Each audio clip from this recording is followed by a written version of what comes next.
Hi ನಮಸ್ಕಾರ, welcome to ಸೋಸಲ್ vlog channel. ಎಲ್ಲರೂ ಹೆಂಗಿದ್ದೀರಾ? ಆರಾಮಿದ್ದೀರಾ ಅನ್ಕೊಂಡು ನಾನು ಕೂಡ ಆರಾಮಾಗಿದ್ದೀನಿ. ಇವತ್ತು ನಾನು ಮುಂಜಾನೆ ರೊಟ್ಟಿನ ಮಾಡಕತ್ತೀನಿ. ಯಾಕಪ್ಪ ಅಂದ್ರೆ ಗೋಧಿ ಹಿಟ್ಟು ಖಾಲಿ ಆಗಿಬಿಟ್ಟೈತಿ. ಹಾಗೆ ಮತ್ತೆ ಮಕ್ಕಳಿಗೆ ಕೇಳಿದೆ, ಇಲ್ಲ ಅಂತ ನಮಗೂ ರೊಟ್ಟಿ ತಿಂದು ಭಾಳ ದಿವಸ ಆಯಿತು, ಮಾಡಿ ಕಳಿಸ್ರಿ ಅಂತ ಹೇಳಿದ್ರು. ಹಾಗಾಗಿ ರೊಟ್ಟಿನ ಮಾಡತ್ತೀನಿ. ಅದ್ರ ಜೊತೆಗೆ ತೊಂಡೆಕಾಯಿ ಪಲ್ಯ ಕೂಡ ಮಾಡಿದ್ದೀನಿ. ಹೇಳಿದ್ನೆಲ್ಲ ಹಿಂದಿನ ವಿಡಿಯೋದಾಗ 3 ದಿವಸ ಒಂದು ದಿವಸ ಬಿಟ್ಟು ಹಾಗೆ ತೊಂಡೆಕಾಯಿ ಖಾಲಿ ಹೋಗೋವರೆಗೂ ತೊಂಡೆಕಾಯಿ ಪಲ್ಯನೇ ಮಾಡಿದೆ. ಆಮೇಲೆ ರೈಸು ರೆಡಿ ಮಾಡಿ ಇಟ್ಟಿದ್ದೆ. ರೊಟ್ಟಿನೂ ಮಾಡತ್ತೀನಿ. ಯಾಕಂದ್ರೆ ಇವ್ರಿಗೆ ಬಾಕ್ಸಿಗೆ ಹಾಕೊಂಡು ಹೋಗೋಕೆ ಲೇಟ್ ಆಗ್ತದೆ. ಇವತ್ತು ಗುರುವಾರ ನೋಡ್ರಿ, 8 ದಿವಸ ಆಯ್ತು ನಾನು ವಿಡಿಯೋ ಮಾಡಿ ಅಪ್ಲೋಡ್ ಮಾಡೋಕ್ಕಾಗಿಲ್ಲ. ಇವತ್ತು ಹೊಳ್ಳಿ ಗುರುವಾರನೇ ಅಪ್ಲೋಡ್ ಮಾಡತ್ತೀನಿ. ದಯವಿಟ್ಟು ಕ್ಷಮೆ ಇರಲಿ. ಯಾಕಂದ್ರೆ ಪರಿಸ್ಥಿತಿ ಸ್ವಲ್ಪ ಗಂಭೀರ ಆಗೈತೆ. ಹಾಗಾಗಿ ವಿಡಿಯೋಗಳು ಅಪ್ಲೋಡ್ ಮಾಡೋಕ್ಕೂ ಆಗ್ತಾಯಿಲ್ಲ. ಮತ್ತು ಮಾಡಿರೋ ವಿಡಿಯೋ ಎಡಿಟ್ ಮಾಡೋಕ್ಕಾಗಲಾಗೈತಿ. ಹಾಗೆ ವಿಡಿಯೋ ಕೂಡ ನಾನು ಜಾಸ್ತಿ ಮಾಡೋದಾಗಲಾಗೈತೆ. ಹಾಗಾಗಿ ಎಲ್ಲ ಪೆಂಡಿಂಗ್ ಉಳಾಗತ್ತಾವು. ಇದು ಹೋದ ಗುರುವಾರದ ವಿಡಿಯೋ, ಈ ಗುರುವಾರ ಅಪ್ಲೋಡ್ ಮಾಡತ್ತೀನಿ ನೋಡ್ರಿ. ಆದ್ರೆ ಮತ್ತು ಇನ್ನು ಯಾವತ್ತು ಅಪ್ಲೋಡ್ ಮಾಡ್ತೇನೆ ಅಂತ ಗೊತ್ತಿಲ್ಲ. ಟೈಮು ಎಲ್ಲ ಒಂದೇ ಥರ ಇರಲ್ಲ. ಟೈಮ್ ಬಂದಾಗ ನಾವು ಹೋಗ್ಬೇಕಾಗ್ತದೆ. ಸ್ವಲ್ಪ ಗಂಭೀರದ ಪರಿಸ್ಥಿತಿ ಇರೋದ್ರಿಂದ ಏನಪ್ಪ ಅಂತಂದ್ರೆ ವಿಡಿಯೋಗಳು ಹಾಕೋಕ್ಕಾಗ್ತಾಯಿಲ್ಲ. ಏನಂತಂದ್ರೆ ದುಡ್ಡೇ ಎಲ್ಲದಕ್ಕೂ ಮುಖ್ಯ ಆಗೋದಿಲ್ಲ. ಜೀವನದಾಗ ಎಲ್ಲನೂ ನಾವು ನೋಡ್ಕೋಬೇಕಾಗ್ತದೆ. ದುಡ್ಡು ಬೇಕಂತೇಳಿ ವಿಡಿಯೋ ಹಾಕಿ ದುಡ್ಡು ಮಾಡಬೇಕು ಅಂತ ಅಂದ್ಕೊಂಡ್ರೆ ಏನೇನೋ ಮಾಡ್ಬೋದು. ಆದರೆ ನನಗೆ ಆ ಥರ ಇಲ್ಲ. ಅಂದರೆ ನಂದು ಏನೋ ಒಂಥರ ಖುಷಿ ವಿಡಿಯೋ ಹಾಕಕ್ಕೆ. ಆದ್ರೆ ಸ್ವಲ್ಪ ನಮ್ಮ ಟೈಮ್ಗಳನ್ನ ನಾವು ನೋಡ್ಕೋಬೇಕಾಗ್ತದೆ. ಮನೆ ಪರಿಸ್ಥಿತಿ ಎಲ್ಲ ನೋಡ್ಕೋಬೇಕಾಗ್ತದೆ. ಅದನ್ನೆಲ್ಲ ನೋಡಿಕೊಂಡು ವಿಡಿಯೋಗಳನ್ನ ಮಾಡಬೇಕಾಗ್ತದೆ. ಹಾಗಾಗಿ ವಿಡಿಯೋ ಸ್ವಲ್ಪ ಲೇಟಾಗಿ ಹಾಕ್ತಾಯಿದ್ದೀನಿ. ನೀವು ಕಂಟಿನ್ಯೂ ಆಗಿ ವಿಡಿಯೋ ನೋಡಿ ಸಪೋರ್ಟ್ ಮಾಡಿ. ಹಾಗೆ ನಮ್ಮ ಚಾನಲ್ನ ಸಬ್ಸ್ಕ್ರೈಬ್ ಮಾಡ್ಕೊಳ್ಳಿ. ವಿಡಿಯೋ ಇಷ್ಟ ಆದರೆ ಒಂದು ಲೈಕ್ ಮಾಡಿ. ಹಾಗೆ ನಿಮ್ಮ ಅನಿಸಿಕೆನ ಕಮೆಂಟ್ ಮಾಡಿ. ಆಯ್ತು ನೋಡ್ರಿ, ರೊಟ್ಟಿ ಪಲ್ಯ ಅನ್ನ ಎಲ್ಲ ಕ್ಲಿಯರ್ ಆಯ್ತು. ಎಲ್ಲ ಕೆಲಸ ಮುಗೀತು ಕಂಪ್ಲೀಟಾಗಿ. ಗ್ಯಾಸ್ ಕಟ್ಟಿ ಎಲ್ಲ ಒರೆಸಿ ನೀಟಾಗಿ ಇಟ್ಬಿಟ್ಟೆ. ಬಾಂಡೆ ಏನು ಅಷ್ಟೊಂದು ಏನಿಲ್ಲ. ಬಾಂಡೆ ಆಮೇಲೆ ತಗೊಳ್ಳೋದೈತಿ ಅಲ್ಲ. ಇಷ್ಟು ಜಲ್ದಿ ಕೆಲಸ ಮುಗೀತು. ಎಷ್ಟು ಗಂಟೆ? 9 ಗಂಟೆ ಆಯಿತು. 9 ಗಂಟೆಗೆ ಕೆಲಸ ಮುಗೀತು ರೀ.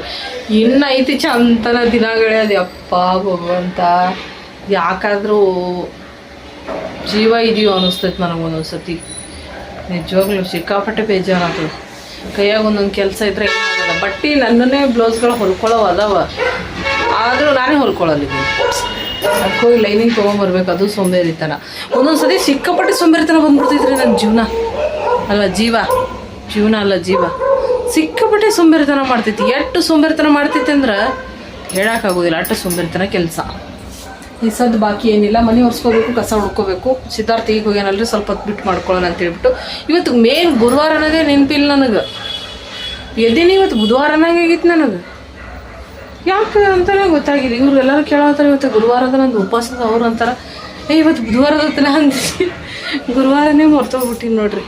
ಎಷ್ಟು ಜಲ್ದಿ ದಿನಗಳಿತಾವ, ಎಷ್ಟು ಜಲ್ದಿ ವಾರಗಳು ಹೋಗ್ತಾವ ಯಪ್ಪ ಗೊತ್ತೇ ಆಗಲ್ಲ. ಹೇಳ್ತಾರಲ್ಲ, ಮೈಗೆ ಬಟ್ಟೆ ಹೊಟ್ಟೆಗೆ ಊಟ 2 ಇದ್ಬಿಟ್ರೆ ದಿನ ಹೋಗಿದ್ದೇ ಗೊತ್ತಾಗಲ್ಲ ಅಂತಾರೆ. ಹಂಗಾಗೈತೆ ನಮ್ಮ ಪರಿಸ್ಥಿತಿ ಈಗ. ದಿನ ಎಷ್ಟು ಜಲ್ದಿ ಹೊಂಟವ, ವರ್ಷಗಳು ಎಷ್ಟು ಜಲ್ದಿ ಹೊಂಟವ. ಇವಾಗ ಆಲ್ರೆಡಿ ಮತ್ತೆ 7ನೇ ತಿಂಗಳು, 2026ದಾಗೆ 7ನೇ ತಿಂಗಳು ಈಗ. ಹೇಳ್ರಿ ಇಲ್ಲಿ ಲೆಕ್ಕ. ಇದು ವರ್ಷ ಹೆಂಗೆ ಹೊಂಟದಂದ್ರೆ ವಾರದ ಥರ ಹೊಂಟದ. ಒಂದು ವರ್ಷ ಹೆಂಗೆ ಕಳಿಲಿಕ್ಕತ್ತೀವಿ ಅಂದ್ರೆ ಒಂದು ವಾರ ಕಳೆದಂಗೆ ಅಲ್ಲತ್ತದ. ಅವಾಗ ನಾವು ಸಣ್ಣವರಿದ್ದಾಗ ಒಂದು ವಾರ ಕಳಿಬೇಕಂದ್ರೆ 1 ತಿಂಗಳು ಕಳೆದಂಗೆ ಆಗ್ತಿತ್ತು. ಏನು ವ್ಯತ್ಯಾಸ ಅಂತ ಗೊತ್ತಿಲ್ಲ. ಏನು ಒಂದು ಅರ್ಥನೂ ಆಗೋವಲ್ಲ ನನಗಂತೂ. ಇಷ್ಟು ಮಾತ್ರ ಸತ್ಯ. ಮಾಡೋದು, ತಿನ್ನೋದು, ಕುಂದ್ರೋದು. 3 ವರ್ಷದ ಕಾಲ ಹಿಂಗೆ ಕಳೆದ್ಬಿಟ್ಟಿನಿ. ಇನ್ನು ಎಷ್ಟು ವರ್ಷ ಹಿಂಗೆ ಕಾಲ ಕಳಿತೀನೋ ಭಗವಂತ ಜಲ್ದಿ ಆದಷ್ಟು ಬೇಗ ಶಕ್ತಿ ಕೊಟ್ಟು ದುಡಿಯೋಂಥ ಒಂದು ಶಕ್ತಿ ಕೊಡಪ್ಪ ಅಂತ ಕೇಳ್ಕೊತೀನಿ. ನಿಜವಾಗ್ಲೂ ಮನ್ಯಾಗ ಕುಂದ್ರಾಕಂತೂ ಆಗೋವಲ್ದು. ಇಷ್ಟು ದಿನ ಕೆಲಸ ಮಾಡಿ 3 ವರ್ಷ ಮನ್ಯಾಗ ಕೂತು ಇತ್ತೀಚೆಗೆ ಏನು ಅಲ್ಗತ್ತದಂದ್ರೆ ಒಂಥರ ಇರಿಟೇಟ್ ಆಗತ್ತೈತೆ ನಾನು ಕುಂತು ಮನ್ಯಾಗ. ಅವಾಗಾದ್ರೆ ಸ್ವಲ್ಪ ಕೆಲಸ ಮಾಡ್ಕೋತಿದ್ದೆ. ಚಂತನ ಇದೇ ಮಾಡೋಣ ಅಂತೇಳಿ ಇವಾಗ ಮುಂಜಾನೆಲ್ಲ ಮುಗಿಸಿ ಕುಂದಿರ್ತೀನಿ. ಈಗ ಚಂದನೆಲ್ಲ ಹಾಗೆ ಕುಂದಿರ್ಬೇಕು. ಹೀಗೆ ಜೀವನ. 2 ದಿನ ಆಯಿತು ಬಿಸಿಲು ಬೀಳಕತ್ತೈತಿ. ಭರ್ಜರಿ ಬಿಸಿಲು ಐತಿ. ಏನು ಕೆಲಸ ಮಾಡ್ಕೊಂಡು ಏನು ಬಿಡೋದು. ಇವರು ರಸಂ ತರಕಾರಿ ಹಾಕ್ತಾರೆ. ಪಪ್ಪಾಯ ಹುಡುಗರು ಒಯ್ಯಲ್ಲ. ದಿನ ಚಿಂಜೆ ಮಾಡಿ ಅವರು ಒಯ್ದಿಲ್ಲ, ನಾವು ತಿನ್ನಲ್ಲ. ಸಿದ್ಧಾರ್ಥಕ್ಕೆ ಬಾಳೆಹಣ್ಣು ಕೊಟ್ಟರು ತಿನ್ನೋದು, ಅವನು ತಿಂದಿಲ್ಲ. ಬೆಳಿಗ್ಗೆ ಹಾಲು ಕಾಯಿಸ್ಕೊಟ್ಟೆ ಕುಡ್ದಿಲ್ಲ ಇಟ್ಟ ನನ್ನ ಮಗ. ಒಂದೊಂದು ಸತಿ ಸಿದ್ಧಾರ್ಥನ ಭಾಳ ಸೋಂಬೇರಿ ಮಾಡ್ತಾನೆ ಗೊತ್ತ ನಿಮಗೆ. ಹಾಗೆ ಮಕ್ಕಳಲ್ಲ, ಏನು ಮಾಡೋಕ್ಕಾಗಲ್ಲ. ಬರೀ ಕಸ ಹುಡುಗಿ ನೆಲ ಒರೆಸಿ. ಇವತ್ತು ಗುರುವಾರದ ಪೂಜೆ ತುಂಬ ಸಿಂಪಲಾಗಿ ಮಾಡಿಬಿಡ್ತೀನಿ. ರಾಯರನ್ನ ಕೆಳಗಡೆ ಪೂಜೆ ಮಾಡಲ್ಲ. ಇವತ್ತು ಮೇಲಿಟ್ಟ ಪೂಜೆ ಮಾಡ್ತೀನಿ. ಏನೋ ಗೊತ್ತಿಲ್ಲ, ಮನಸ್ಸಿಗೆ ಹಂಗೆ ಅನಿಸಾಕತ್ತೈತಿ. ನಂಗೆ ಮನಸ್ಸಿಗೆ ಹೆಂಗೆ ಅನ್ನಿಸ್ತದೆ ಹಂಗೆ ಮಾಡ್ಬಿಡ್ತೀನಿ. ಗೊತ್ತಿಲ್ಲ ನನಗೆ. ಇವತ್ತೇನದ ಅಲ್ಲಿ ಏನೈತಿ ಎಲ್ಲನೂ ಹಂಗೆ ಇಟ್ಬಿಟ್ಟು ಪೂಜೆ ಮಾಡಿಬಿಡ್ತೀನಿ. ನೋಡೋಣ್ರಿ ನಾಳೆ ಶುಕ್ರವಾರ ಏನಾದರೂ ಪೂಜೆ ಮಾಡೋಕ್ಕಾಗುತ್ತಾ ಏನಂತ ಹೇಳ್ಬಿಟ್ಟು ಮಾಡೋದು. ಮನ್ಯಾಗ ಹಿರಿಯರು ದೊಡ್ಡವರು ಇದ್ರೆ ಯಾವಾಗ ಏನು ಮಾಡಬೇಕು, ಯಾವಾಗ ಹೆಂಗೆ ಮಾಡಬೇಕು, ಯಾವ ಟೈಮ್ದಾಗ ಹೆಂಗೆ ಇರಬೇಕು ಅನ್ನೋದು ಎಲ್ಲನೂ ಇರ್ತದೆ. ಮನ್ಯಾಗ ಹಿರಿಯರು ಇಲ್ಲ ಅಂದ ಬಳಿಕ ನಮ್ಮ ಮನಸ್ಸು ಹೆಂಗೆ ಹೇಳ್ತದೆ ಹಂಗೆ ಕುಣಿಯೋಕೆ ಚಾಲೂ ಮಾಡ್ತೀವಿ. ಅದೇ ಕೋತಿ ಆಟ ಅನ್ನೋದು. ಮನಸ್ಸು ಹೇಳ್ದಂಗೆ ಕುಣಿಯೋರಿಗೆ ಕೋತಿ ಆಟ ಅಂತಾರೆ. ಇವತ್ತು ನಂದು ಅದೇ ಪರಿಸ್ಥಿತಿ ಆಗೈತಿ. ಗೊತ್ತಿಲ್ಲ, ಏನೋ ಮನಸ್ಸಿಗೆ ಸಮಾಧಾನ ಇಲ್ಲ ನನಗೆ. ರಾಯರ ಪೂಜೆ ತಳಗೆ ಮಾಡಬೇಕು ಅಂತ ಅನ್ಸೋವಲ್ದು, ಮತ್ತು ಸಮಾಧಾನ ಇಲ್ಲ ಮಾಡೋಕ್ಕೆ. ಹಂಗೆ ಗೊತ್ತಿಲ್ಲ, ಮೇಲೇ ಪೂಜೆ ಮಾಡಬೇಕು ಅಂತ ಆ ಥರ. ಓಕೆ, ಅದು ನನ್ನ ಮನಸ್ಸಿನ ಅನಿಸೋದಕ್ಕಿಂತ ರಾಯರ ಇಚ್ಛೆ ಏನೂ ಮಾಡೋಕ್ಕಾಗಲ್ಲ. ಕೆಲವೊಬ್ಬರು ಹೇಳ್ತಾರೆ ನೀವು ಮಾಡೋ ತಪ್ಪುಗಳನ್ನೆಲ್ಲ ರಾಯರ ಮೇಲೆ ಹಾಕ್ತೀರ, ದೇವ್ರಗಳ ಮೇಲೆ ಹಾಕ್ತೀರ ಅಂತ. ನಿಜ ಯಾರೋ ಮನಸ್ಸು ಹಂಗೆ ಅಲ್ವಾ?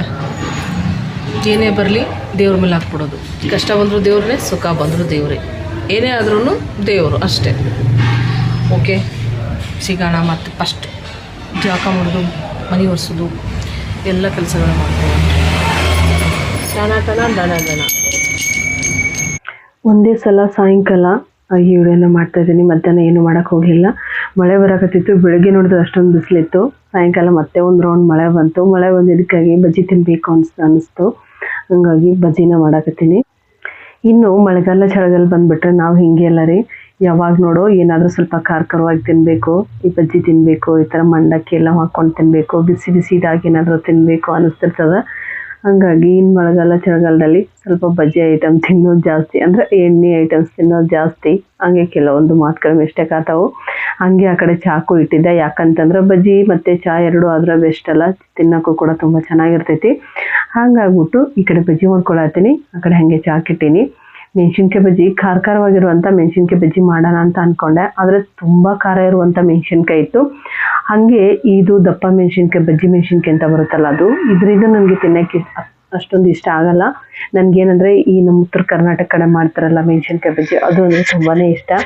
ಅದನ್ನ ಮಾಡೋಕ್ಕೆ ಆ ಮೆಣಸಿನ್ಕಾಯಿ ಇರದೇ ಇರೋದ ಕಾರಣಕ್ಕೆ ನಾನು ಈ ಮೆಣಸಿನ್ಕಾಯಿಂದನೇ ಮಾಡತ್ತೀನಿ. ಪರವಾಗಿಲ್ಲ, ಚಂದ ಇರ್ತೈತಿ. ಆದರೂ ಸ್ವಲ್ಪ ಏನು ಆ ಥರ ಅಷ್ಟು ಟೇಸ್ಟ್ ಬರಲ್ಲ. ಇನ್ನೇನು ಮಾಡೋಕ್ಕಾಗಲ್ಲ, ಇರೋದ್ರಲ್ಲೇ ಅಡ್ಜಸ್ಟ್ ಮಾಡಿಕೊಂಡು ತಿನ್ನಬೇಕಷ್ಟೇ. ಯಾಕಂದ್ರೆ ತಿನ್ನಬೇಕು ಅಂತ ಅನಿಸ್ತಂದ್ರೆ ಅದ್ರಾಗ ಮೇನ್ ಬಜ್ಜಿ ತಿನ್ನಬೇಕು ಅನ್ಸೋದ್ರ ಮನಸ್ಸು ಸಮಾಧಾನನೇ ಇರಲ್ಲ. ಹಂಗಾಗ್ಬಿಟ್ಟು ನಾವು 3 ಮಂದಿ ಎಲ್ಲ ಅಂತ ಹೇಳ್ಬಿಟ್ಟು ಬಜ್ಜಿನ ರೆಡಿ ಮಾಡತ್ತೀವಿ 3 ಮಂದಿಗೆ. ಅವರಿಬ್ಬರು ಬರೋದು ತುಂಬ ಲೇಟು, ಅದು ಮಾಡಿಟ್ರೆ ಆರ ಹೋಗ್ಬಿಡ್ತೈತಿ. ಮತ್ತು ಸಾಯಂಕಾಲ ಹಿಟ್ಟಿಟ್ರೆ ಅದು ಸರಿ ಇರೋದಿಲ್ಲ ಅಂತ ಹೇಳ್ಬಿಟ್ಟು ಹಂಗೆ ಮಾಡಿ ಮುಗೀತು ನೋಡ್ರಿ. ಎಷ್ಟು ಸಾಫ್ಟಾಗಿ ಬಂದವು ಬಜ್ಜಿ, ಮಾತ್ರ ಮಸ್ತ್ ಬಂದಿತ್ತು. ಒಂದೊಂದು ಟೈಮ್ ಮಾಡಿದಾಗ ಬಜ್ಜಿ ಗಟ್ಟಿ ಬರ್ತಾವೆ ಮತ್ತು ರುಚಿ ಕೂಡ ಆಗಿರಲ್ಲ. ಇವತ್ತು ಆ ಥರ ಆಗಲಿಲ್ಲ. ಟೇಸ್ಟ್ ಕೂಡ ಸಖತ್ತಾಗಿತ್ತು, ಸಾಫ್ಟಾಗಿ ತುಂಬ ಚೆನ್ನಾಗಿ ಬಂದಿತ್ತು. ಹಾಗೆ ಮತ್ತು 3 ಜನಕ್ಕೂ ಚಾನ ಮಾಡಿಕೊಂಡೆ. ನನಗೆ ಕೆನೆ ಇತ್ತಂದ್ರೆ ಕೆನೆ ಹಾಕ್ಕೊಂಡು ಚಹಾ ಕುಡಿಯೋ ಅಭ್ಯಾಸ. ಹಾಗಾಗಿ ಕೆನೆನ ಹಾಕ್ಕೊಂಡಿದ್ದೀನಿ ಚಾದಾಗ. ನನಗೆ ಮಾತ್ರ ಇಷ್ಟ ಅನ್ನಿಸ್ತೈತಿ. ನೀವು ಯಾರು ಹಂಗೆ ಕುಡಿತೀರಂತ ಕಮೆಂಟ್ ಮಾಡಿರಿ. ಇಲ್ಲಿ ನೋಡಿರಿ, ಭರ್ಜರಿ ಚಹಾ ಬಜ್ಜಿ ಜೋರಾಗಿ ನಡೆಯಕತ್ತದ. ಮಳೆಗಾಲ ಚಳಿಗಾಲ ಬಂದಾಗ ಬಜ್ಜಿ ಈ ಥರ ಬಿಸಿ ಬಿಸಿ ಚಹಾ ಕಾಫಿ ಎಲ್ಲ ಕುಡಿಬೇಕು ಅನ್ನಿಸ್ತದ. ಮತ್ತು ಬೇಸಿಗೆದಿಂದಾಗ ತಂಪಾಗಿ ಏನಾದರೂ ಕುಡಿಬೇಕು ಅನ್ನಿಸ್ತಿರ್ತದೆ. ಹೆಂಗೆ ಮಾಡ್ಯಾರ ನೋಡ್ರಿ ದೇವರು. ಒಂದೊಂದು ಇದರಲ್ಲಿ ಒಂದೊಂದು ಥರ ಅಂದರೆ ಬದಲಾವಣೆ ಹೆಂಗೆ ಐತಿ ನೋಡಿ ಇದನ್ನು. ಅದು ಬಜ್ಜಿ ಎಲ್ಲ ಮಾಡ್ಕೊಂಡು ತಿಂದು ಮಕ್ಕಳಿಗೆಲ್ಲ ಊಟ ಎಲ್ಲ ಮಾಡಿಸಿ ಹಾಕಿ ಆಯಿತು. ಆಮೇಲೆ ನಾನಿಲ್ಲಿ ಉಂಡಿನ ಕಟ್ಕೊಳತ್ತೀನಿ. ಭಾಗ್ಯನ ಹತ್ರ ಹೋಗ್ತೀನಿ ಅಂತ ಹೇಳಿದ್ದು ಸಿದ್ಧಾರ್ಥ. ಹಾಗಾಗಿ ಶೇಂಗಾದ ಉಂಡಿನ ಕಟ್ಕೊಳತ್ತೀನಿ. ಹಾಗೆ ಚಟ್ನಿ ಪುಡಿ ಎಲ್ಲ ರೆಡಿ ಮಾಡ್ಕೊಂಡಿದ್ದೀನಿ. ಶೇಂಗಾದ ಉಂಡೆ ಸ್ವಲ್ಪ ಕೊಟ್ಟರೆ, ಈ ಥರ ಶೇಂಗಾದ ಉಂಡೆ ಆಗಲಿ ಅಥವಾ ಕೊಬ್ಬರಿ ಉಂಡೆ ಆಗಲಿ ಮಕ್ಕಳಿಗೆ ಮಾಡಿಕೊಟ್ರೆ ಸ್ವಲ್ಪ ಖಾಲಿ ಹೊಟ್ಟಿಗೆ ಒಂದೊಂದು ತಿಂದ್ರೆ ಅವ್ರಿಗೂ ಶಕ್ತಿ ಇರ್ತೈತಿ. ಬರೀ ಅನ್ನ ಸಾಂಬಾರು ತಿಂದ್ರೆ ದೇಹದ ಶಕ್ತಿ ಇರಲ್ಲ. ಹಾಗಾಗಿಬಿಟ್ಟು ನಾನು ಅವಾಗವಾಗ ಈ ರೀತಿ ಉಂಡೆಗಳನ್ನ ಮಾಡಿಕೊಡ್ತೀನಿ. ಆದರೆ ಈ ಸತಿ ಸ್ವಲ್ಪ ಕಡಿಮೆ ಉಂಡೆನೇ ಆಯಿತು. ಹಾಗೆ ಅದ್ರ ಜೊತೆಗೆ ಚೂಡಾನು ಮಾಡ್ಕೊಳಗತ್ತೀನಿ. ಅಲ್ಲಿರೋ ಮಕ್ಕಳಿಗೆ, ಹಾಸ್ಟೆಲಲ್ಲಿರೋ ಮಕ್ಕಳಿಗೆ ಏನಾದರೂ ಸ್ವಲ್ಪ ತಿಂಡಿಗಳಿದ್ರೇ ಚೆನ್ನಾಗಿರ್ತೈತಿ. ಭಾಗ್ಯ ಸ್ವಲ್ಪ ಊಟ ತಿನ್ನೋದು ಕಡಿಮೆನೇ, ತಿಂಡಿ ಕೂಡ ಅಷ್ಟೊಂದೇನು ತಿನ್ನಲ್ಲ. ಕೊಟ್ಟಿದ್ರನ್ನ ತುಂಬ ಜೋಪಾನ ಮಾಡಿಕೊಂಡು ಎಲ್ಲರ ಜೊತೆ ಹಂಚ್ಕೊಂಡು ಚೆನ್ನಾಗಿ ತಿಂತಾಳೆ. ಹಂಗಾಗಿಬಿಟ್ಟು ಈ ಸತಿ ಸ್ವಲ್ಪ ನಾನು ಅಂದರೆ ಪ್ರತಿ ಸತಿನೂ ಏನು ತೊಗೊಂಡು ಹೋಗ್ತೀವಿ ಅದನ್ನೇ ತೊಗೊಂಡು ಹೋಗಲ್ಲ. ಒಂದೊಂದು ಸತಿ ಬೇರೆ ಬೇರೆನೇ ತೊಗೊಂಡು ಹೋಗ್ತೀವಿ. ಯಾಕಂದ್ರೆ ಹೋದ ಸತಿ ಅವ್ರ ಅಪ್ಪ ಹೋದಾಗ ಸೇವಾ ಮಾಡಿ ಕಳಿಸಿದ್ದೆ ಮನ್ಯಾಗ, ಇಷ್ಟಪಟ್ಟು ಒಂದು 15-20 ದಿವಸ ತಿಂದಾಳಂತ.